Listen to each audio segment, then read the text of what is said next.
Ní kankan tí mi ti sọ, mo fẹ́ fẹ́ ìyàwó mẹ́ta. Ǹjẹ́ ẹ̀ ń gbọ́ ohun tí ọmọ ènìyàn ń sọ? Ènìyàn abìdí yànyàn.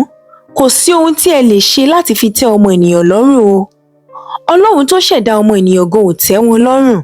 A tó ń torí èmi àti ìwọ. Ẹ wò ó, ẹ jẹ́ a ṣe ìwọ̀nba tí a lè ṣe ni o. Yemoja part 2.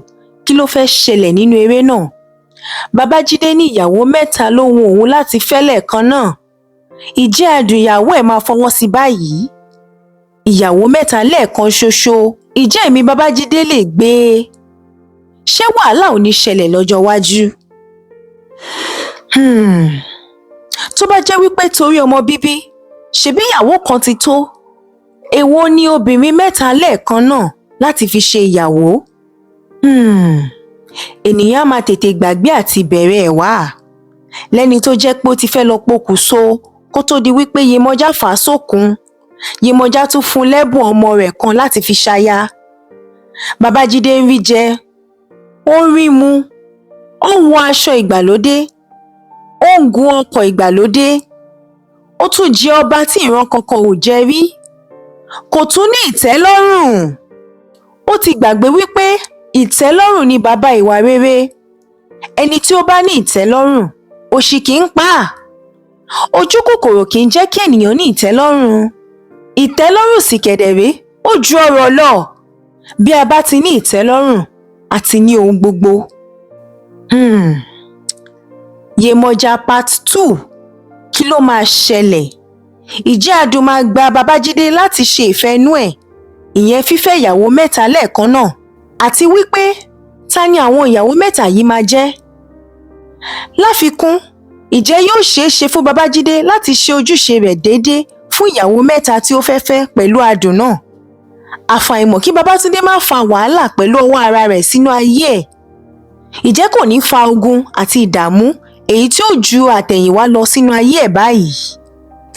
Ẹ̀yin olólùfẹ́ sinimá àgbéléwò ilẹ̀ Yorùbá, eléyìí tí à ń pe àkọlé rẹ̀ ní Yemoja. Yetunde Barnabas ló gbé sinimá yìí jáde.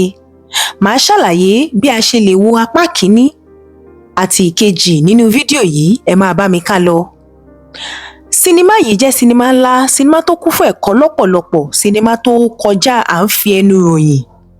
Tí ẹ bá fẹ́ wo sinimá Yemoja apá kìíní, ẹ láìkì fídíò tí ẹ̀ ń wò yìí. Tẹ́ bá ti láìkì fídíò yìí tán, ẹ rí wípé ẹ subscribe sí chánẹ́ẹ̀lì yìí, kí ẹ dẹ̀ tán notification bell yín. Ẹ wá bọ́ sínú description box.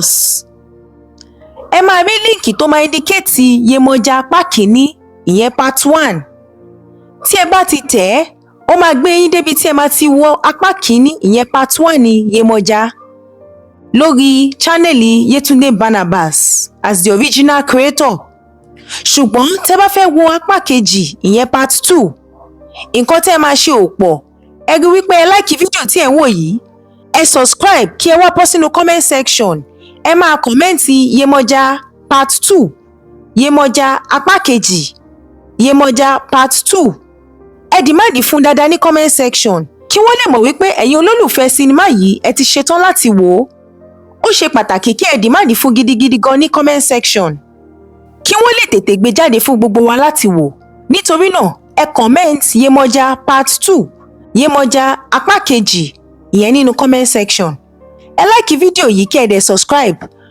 Tí wọ́n bá ti sọ déètì gan tó fẹ́ jáde, tó bá ti post ẹ lórí Instagram wọn àbí Facebook wọn, èmi á tètè fún ẹ̀yin ní update ní ọjọ́ tí ó fẹ́ jáde àti aago tí ó fẹ́ jáde, kí ẹ lè wà alert so that ẹ máa mọ ọjọ́ àti ìgbà tó fẹ́ jáde àti time tó fẹ́ jáde. Nítorí náà ló ṣe pàtàkì kí ẹ subscribe sí channel yìí. Ẹ̀yin olólùfẹ́ sinimá Yemoja àti ẹ̀yin olólùfẹ́ Yetunde Barnabas, mo rí yín náà o. Ó dìgbà.